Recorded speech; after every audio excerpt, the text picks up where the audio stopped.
Halo adik-adik, selamat datang di ibadah online Sekolah Minggu GKS Grogol. Ayo, semangat, beri waktu terbaik buat Tuhan. Adik-adik tahu kan, kenapa kita beribadah di rumah? Kita ibadah di rumah karena kita sedang membantu banyak orang yang sedang sakit kena virus untuk bisa cepat sehat lagi seperti kita. Tapi kita juga harus berhati-hati ya. Cuci tangan pakai sabun dan jaga kebersihan setiap saat. Ayo, sekarang duduk yang manis.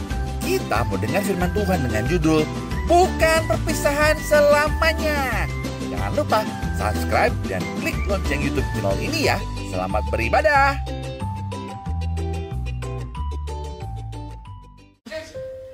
Shalom, halo adik-adik. Selamat hari Minggu. Selamat kita berjumpa lagi di ibadah hari ini. Puji Tuhan, siapa di sini yang udah siap memuji Tuhan? Saya kakak. Mana ya? Itu kak. Puji Tuhan, sudah siap memuji Tuhan. Mari kita semua bangkit berdiri. Kita mau bersuka, kita mau bernyanyi buat Tuhan. Siap memuji Tuhan? Siap. Ayo Kak Sinta. Hai Kak Vena.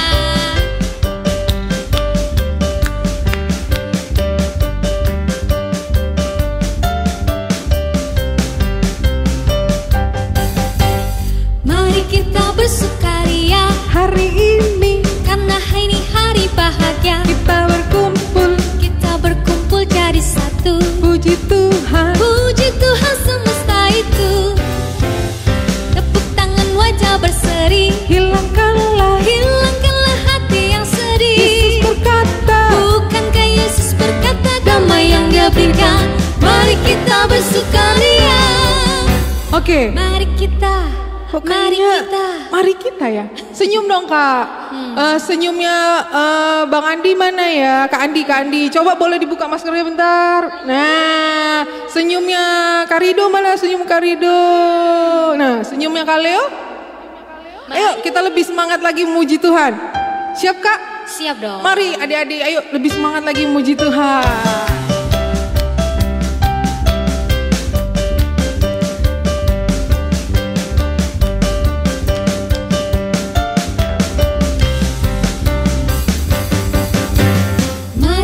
Bersukaria hari ini karena ini hari bahagia. Kita berkumpul jadi satu. Puji Tuhan. Puji Tuhan semesta itu. Tepuk tangan wajah berseri. Hilangkanlah hati yang sedih. Yesus berkata, bukankah Yesus berkata damai yang Dia berikan.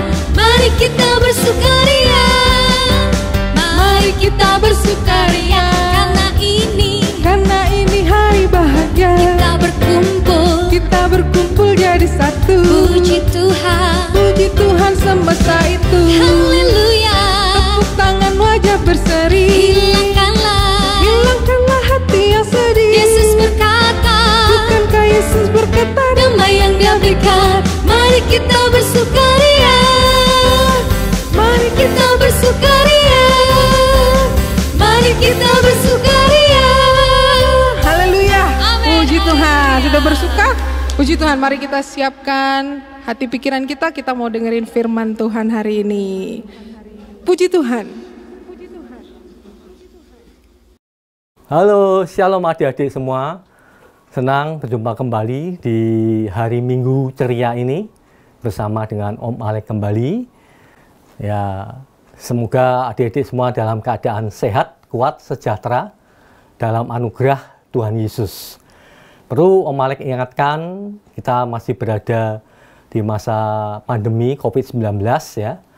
Pemerintah sudah selalu mengingatkan pada warganya untuk berhati-hati dalam masa pandemi ini, menerapkan protokol kesehatan. Kalau dulu 3M adik-adik ya, sekarang jadi 5M, yaitu sering mencuci tangan, memakai masker, menjaga jarak. Nah, ada tambahan 2M lagi, yaitu mengurangi mobilitas. Maksudnya mengurangi banyak keluyuran di luar ya. Jangan sering keluyuran di luar. Terus M yang kelima yaitu menjauhi kerumunan. Jadi Om Alek ulangi ya, 5M ya. Satu, memakai masker, mencuci tangan, menjaga jarak, dan mengurangi mobilitas. Setelah yang kelima yaitu mengurangi menjauhi kerumunan, bukan mengurangi ya, menjauhi kerumunan. Nah, 5M ya, ingat baik-baik, kita mesti menerapkan 5M protokol kesehatan supaya kita terhindar dari COVID-19. Nah, kita disiplin, maka kita bisa terhindar dari pemaparan COVID-19 ya. Nah, adik-adik semua, minggu ini kita akan meneruskan belajar mengenai akhir zaman ya. Kalau minggu-minggu yang lalu dalam pelajaran akhir zaman kita sudah membahas mengenai masa kesusahan besar, masa antikris, dan keterangkatan ya. Nah, minggu ini kita akan lebih mendalami mengenai keterangkatan ya. Ayatnya diambil dari 1 Tesalonika 4 ayat 13 sampai 18 ya. Dari ayat-ayat ini sebetulnya Paulus tidak sedang secara khusus membicarakan akhir zaman, tetapi Paulus mengungkapkan rahasia akhir zaman untuk menghibur jemaat yang sedang berduka cita, sedang kedukaan karena ada anggota keluarganya yang meninggal. Jadi mereka ditinggalkan oleh anggota keluarga yang dicintai atau dikasihi. Sebab itu Paulus menyampaikan rahasia keterangkatan di akhir zaman kepada jemaat di Tesalonika supaya mereka terhibur ya. Karena itu adalah penghiburan sejati kepada setiap keluarga Kristen yang sedang mengalami kedukaan karena anggota keluarganya yang meninggal terlebih dulu ya. Jadi Paulus menekankan di sini jangan sama seperti orang-orang yang tidak punya pengharapan. Orang-orang yang tidak mengenal Tuhan, yang di luar Kristus. Mereka seperti tidak punya pengharapan ketika anggota keluarga mereka ada yang meninggal, mereka menangis menggerung-gerung seolah-olah tidak punya pengharapan. Ya. Pernah suatu kali Om Malik ada di TPU Tegal Alur karena diminta tolong oleh seorang mantan murid ya untuk menyampaikan renungan singkat untuk menghibur mereka sekeluarga yang baru saja mengalami kehilangan papa mereka, kepala keluarga mereka yang meninggal karena kena COVID-19 ya. Nah, kubur di TPU Tegal Alur dan sebab itu Om Malik diundang oleh sang mantan murid untuk menyampaikan renungan singkat. Nah, di tengah-tengah renungan singkat itu Om Malik lihat di sebelah sono ada yang sedang menguburkan juga anggota keluarga mereka yang juga terpapar oleh COVID-19 dan meninggal. Dan mereka menangis menggerung-gerung ya. Menangis menggerung-gerung. Ya, sebab itu Om Malik menyampaikan renungan singkat memang juga diambil dari 1 Tesalonika 4 ayat 13-18. Persis seperti yang kita belajar hari ini. Nah, 1 Tesalonika 4 ayat 13-18 itu sangat baik ya untuk menghibur jemaat yang anggota keluarganya meninggal. Nah, bagi adik-adik mungkin kita tahu bahwa kalau papa mama pergi keluar meninggalkan rumah ya, atau papa pergi keluar kota ada urusan pekerjaan, atau mama pergi sebentar meninggalkan rumah dan titip pesan sama adik-adik untuk jaga rumah baik-baik. Tentunya adik-adik mengharapkan satu hal. Apa itu? Yaitu supaya papa mama cepat pulang, cepat berkumpul kembali, bertemu kembali, bisa bersama-sama lagi. Nah, sama halnya dengan anggota keluarga Kristen, orang-orang percaya yang ditinggalkan oleh anggota keluarga mereka yang dikasihi, mereka tentunya punya satu pengharapan. Bisa berkumpul, bertemu lagi ya, berkumpul kembali dengan anggota keluarga yang sudah meninggal tersebut. Apa itu benar seperti itu? Benar adik-adik, karena jaminannya adalah firman Tuhan. Firman Tuhan di 1 Tesalonika 4 ayat 13-18 itu mengatakan hal yang seperti itu.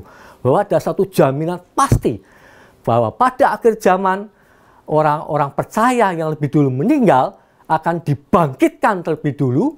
Kemudian yang masih hidup, yang masih tinggal itu akan diangkat bersama-sama ya, berjumpa dengan Tuhan, menyongsong Tuhan di angkasa. Nah, di sini Om saya siapkan gambarnya untuk adik-adik bisa memahami mengenai hal ini ya.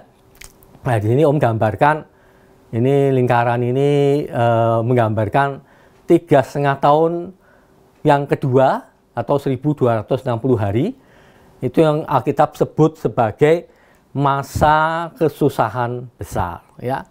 Nah, di sini Paulus mengungkapkan satu rahasia di ayat ke-16, ya. Sebab pada waktu tanda diberi, yaitu pada waktu penghulu malaikat berseru dan sangkakala Allah berbunyi, ya. Di sini gambarkan, ini ada gambar malaikat meniup sangkakala, ya. Ya. Sangkakala Allah, ya.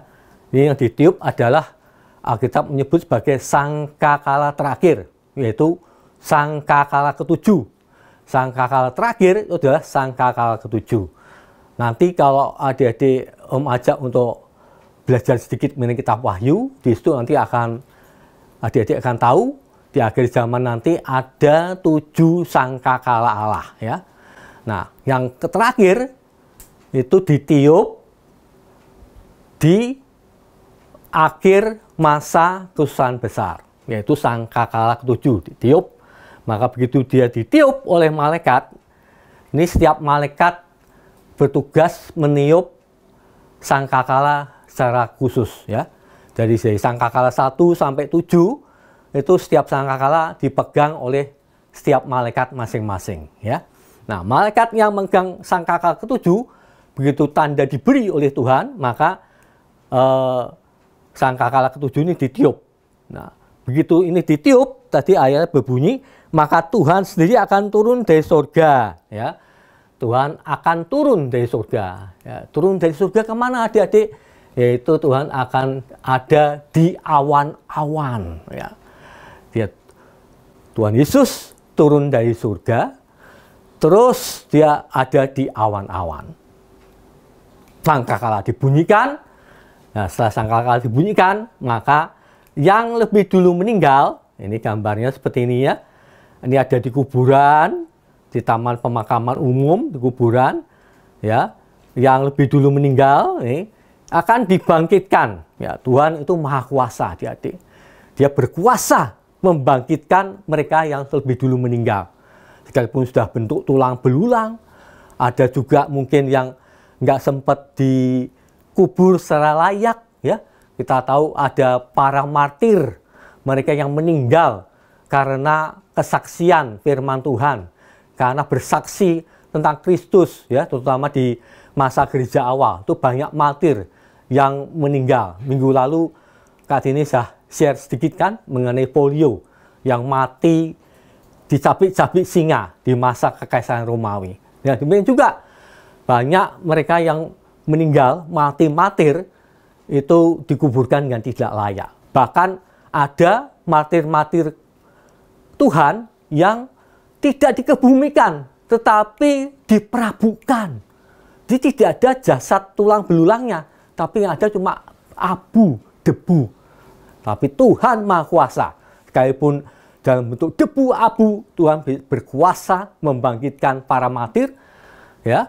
Kemudian setelah yang lebih dulu meninggal dibangkitkan, ya, maka yang hidup, yang masih tinggal ini akan juga diangkat, ya, diangkat, ya.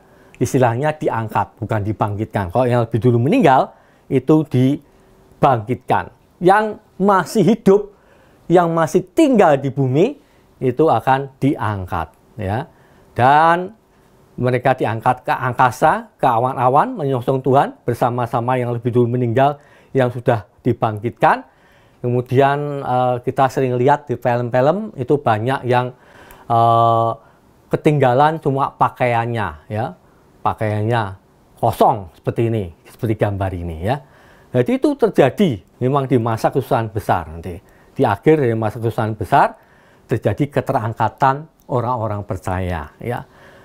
Mula-mula orang yang lebih dulu meninggal, kemudian orang yang hidup yang masih tinggal, ya. Yang hidup yang masih tinggal. Ini Alkitab secara khusus menyebut yang hidup yang masih tinggal, ya. Jadi memang di masa kesusahan besar itu nanti ada orang-orang Kristen yang masuk masa kesusahan besar. Tidak terangkat sebelum kesusahan besar. Jadi di sini ada dua golongan orang Kristen di masa akhir zaman yang diangkat sebelum kesusahan besar. Ya, ini gambarnya seperti ini. Diangkat sebelum kesusahan besar. Jadi mereka tidak masuk masa antikris adik-adik, tapi mereka diangkat sebelum kesusahan besar terjadi. Ya. Diangkat kemana? Diangkat ke tahta Allah. Ya. Berjumpa dengan Allah di tahtanya. Ya, untuk mereka kemudian memuji, menyembah Tuhan di sini. Nah ini beda dengan yang masuk masa antikris, ya, nggak jadi terangkat di sini, tapi masuk masa antikris, ya. Tapi mereka menang, mereka bertahan menghadapi masa antikris karena tetap dilindungi oleh Tuhan, ya.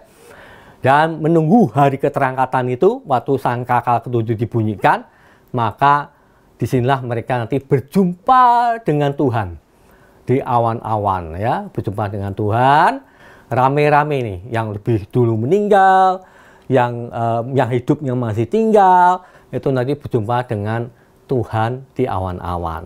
Nah di sinilah persis seperti yang ayat 17 katakan, sudah itu kita yang hidup yang masih tinggal akan diangkat bersama-sama dengan mereka dalam awan menyongsong Tuhan di angkasa. Nah ini perkataan yang Paulus yang menutup ayat 17 ini, demikianlah kita akan selama-lamanya bersama-sama dengan Tuhan.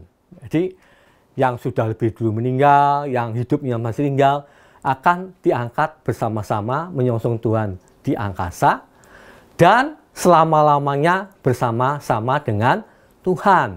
Nah, disinilah terjadi pertemuan adik-adik antara anggota keluarga kita yang lebih dulu meninggal dengan kita yang masih hidup, yang masih tinggal di masa antikris. Nah, di situ kita akan berjumpa kembali, ya. Disitulah kerinduan kita akan terpenuhi, tergenapi, bisa jumpa kembali mungkin dengan kakek nenek, ya. Bisa jumpa kembali dengan ayah ibu, papa mama, atau dengan kakak atau adik atau paman atau bibi yang lebih dulu meninggal sebelumnya. Kita nanti akan dikumpulkan bersama-sama Tuhan di awan-awan, ya. Kita akan berjumpa kembali, berkumpul bersama dengan Tuhan untuk selama-lamanya, ya. Demikianlah maka pengharapan pasti itu terjadi adik-adik, bahwa pasti akan berkumpul kembali. Jaminannya adalah firman Tuhan. Firman Tuhan adalah ya dan amin. Tuhan mengatakan seperti itu, maka pasti terjadi. Beda jauh adik-adik dengan orang-orang yang di luar Tuhan, yang di luar Kristus, yang tidak mengenal Tuhan. Begitu ada anggota keluarga meninggal, mereka menangis menggerung-gerung, apalagi kalau mereka menyesal sudah memperlakukan orang meninggal itu dengan tidak baik semasa hidupnya. Nah, jadi anak yang tidak berbakti, setelah orang tuanya meninggal baru kemudian nangis menggerung-gerung, sudah terlambat dan tidak ketemu lagi, ya. Tapi kalau kita orang-orang percaya Tuhan, sekalipun ada anggota keluarga yang meninggal, kita pasti berjumpa kembali dengan mereka, bahkan berkumpul bersama-sama dengan Tuhan selama-lamanya di dalam kerajaannya nanti, di dalam kerajaan 1000 tahun, kita akan berkumpul bersama-sama. Sebab itu adik-adik, Om dorong adik-adik semua belajar firman Tuhan terus. Ya, biarlah pelajaran akhir zaman ini memotivasi adik-adik semua untuk tekun belajar firman Tuhan, dan terutama berdoalah senantiasa, minta pada Tuhan supaya diluputkan, ya, supaya diangkat di akhir zaman nanti, di masa antikris nanti kita diangkat, ya, tidak tertinggal, ya, karena masih ada kemungkinan sekalipun sudah masuk masa antikris, ada juga orang Kristen yang murtad adik-adik, yang tertinggal. Nah, ini sini ada gambarnya, ini semua diangkat, ya, tapi orang ini tertinggal sendirian di sini, ya. Ini semua diangkat, tapi ada yang tertinggal, ya.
Sebab itu perhatikan hidup adik-adik semua, hiduplah dengan bijaksana, dengan sebaik-baiknya, belajar firman Tuhan dengan sungguh-sungguh. Kalau tidak mengerti, ya bisa belajar bersama dan tanya pada kakak-kakak pembina supaya adik-adik bisa mengerti maksud firman Tuhan dan melakukannya dalam hidup sehari-hari, sehingga adik-adik yang akan didapati oleh Tuhan layak untuk diangkat bersama-sama nanti menyongsong dengan anggota keluarga yang sudah meninggal, berkumpul selama-lamanya bersama dengan Tuhan di kerajaannya nanti. Amin. Demikian firman Tuhan buat adik-adik semua, buat kita semua, supaya kita berjaga-jaga dan waspada di akhir zaman ini, karena waktunya sudah sangat singkat. Sebentar lagi Tuhan Yesus datang. Masa pagebluk COVID-19 ini adalah peringatan yang sangat serius dari Tuhan buat para penduduk dunia, terutama buat kita orang-orang percaya, untuk sungguh-sungguh menyiapkan diri supaya tidak tertinggal di hari Tuhan, di hari keterangkatan, supaya kita jangan lagi tertinggal, jangan lagi lalai, jangan lagi malas belajar firman Tuhan, jangan lagi malas berdoa, jangan lagi malas ya menuruti nasihat orang tua, patuh pada perintah orang tua, taat patuh pada orang tua. Karena itulah nanti yang sangat dihargai oleh Tuhan sebagai anak-anak yang masih berada di bawah otoritas orang tua. Di akhir zaman ini Tuhan mencari anak-anak seperti adik-adik yang bukan seperti yang digambarkan di 2 Timotius 3. Anak-anak yang menggambarkan keadaan manusia akhir zaman yang bobrok. Tetapi adik-adik adalah anak-anak yang nanti diperkenan Tuhan, terangkat bersama-sama, ya, berkumpul nanti bersama-sama dengan seluruh anggota keluarga yang sudah lebih dulu meninggal. Amin. Demikianlah, bila kehendak Tuhan terjadi atas kita semua, kita akan nanti berkumpul bersama-sama dengan seluruh anggota keluarga besar kita di dalam kerajaannya kelak, di dalam kerajaan 1000 tahun bersama-sama dengan Tuhan. Mari kita berdoa, adik-adik. Terima kasih Tuhan untuk firman-Mu. Kami sungguh bersyukur Engkau mengingatkan kami di masa yang sungguh singkat ini menjelang kedatangan-Mu kali yang kedua. Engkau telah memberikan firman-Mu menjadi penghiburan bagi setiap kami yang mendapatkan firman-Mu. Engkau memberikan firman-Mu bagi kami hingga kami terhibur bahwa suatu saat kelak dengan suatu jaminan pasti, pengharapan yang pasti, bahwa kami berkumpul kembali bersama seluruh sanak famili keluarga besar kami yang sudah lebih dulu meninggal, diangkat bersama-sama, menyongsong Engkau di awan-awan ya Tuhan, dan diberikan tubuh kemuliaan, dan kami bisa berkumpul bersama-sama dalam kerajaan-Mu kelak di kerajaan 1000 tahun ya Tuhan. Terima kasih Tuhan, anugerah-Mu sungguh besar, biar kiranya kami beroleh anugerah yang besar, anugerah yang sungguh indah, yaitu kami diangkat bersama-sama di masa akhir dari 3,5 tahun kedua ini, di masa antikris, kami semua bisa terangkat bersama-sama ya Tuhan Yesus. Terima kasih Tuhan, biar kami senantiasa berjaga-jaga dan waspada atas tipu daya dunia ini, biar kami bisa sungguh-sungguh hidup kudus, layak, berkenan, tak bercacat celah di hadapan-Mu ya Tuhan Yesus. Terima kasih Tuhan, puji syukur bagi-Mu Tuhan, Engkau yang layak terima segala kemuliaan, hormat, kuasa, pujian kekal selamanya, anak domba Allah dan raja, segala raja, singa suku Yehuda yang telah menang. Haleluya. Amin. Yesus, amin. Pakai lagi adik-adik ya. Sip. Adik-adik, kita sudah selesai mengikuti ibadah online sekolah minggu GKS Grogol. Ingat untuk selalu mentaati dan melakukan firman Tuhan setiap saat. Jangan lupa minggu depan untuk ikut ibadah lagi sekolah minggu ya. Kita akan bahas tentang bukan kesabaran biasa. Jangan sampai ketinggalan. Sampai jumpa minggu depan. Dadah!